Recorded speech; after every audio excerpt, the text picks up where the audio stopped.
اهلا بكم في قناتي تجربة ايمي. تجربتنا النهارده مع مطعم برجر لكن روعة. هقول لكم الاوردر اللي احنا جايبينه ونعرف طعمه وجودته واقول لكم رأيي فيه. دلوقتي يا جماعه اقول لكم تجربه بسيطه خالص عن مطعم ريبابليك برجر. المطعم ده كان مجرد عربيه، وحاليا هو من اشهر عربيات البرجر في مدينه نصر، وليه اكتر من فرع. ده النهارده فرع حدائق القبه. ده اول سندوتش معانا، اسمه جوسي لوسي. 2 ستيك وبرجر، طبعا الصوصات كلها وبطاطس، كل ده بيجي ب 90 جنيه. في حاجه تاني دبل، بيبقى وورلد وور زي ما انتم شايفين. طبعا انا مش محتاج اقول لكم منظر مع البطاطس. وده وورلد وور، وده مشروم رانش. هو ده يا جماعه كان الاوردر النهارده، وده الفيو فرع حدائق القبه. هندوق ونقول لكم راينا.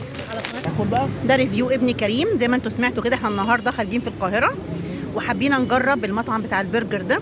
بصراحة روعة روعة. الجميل في الموضوع ان هو بدأ بعربية برجر عادية جدا، وربنا كرمه بقى ليه فروع في كل مكان في القاهرة ما شاء الله. شايفين الجمال؟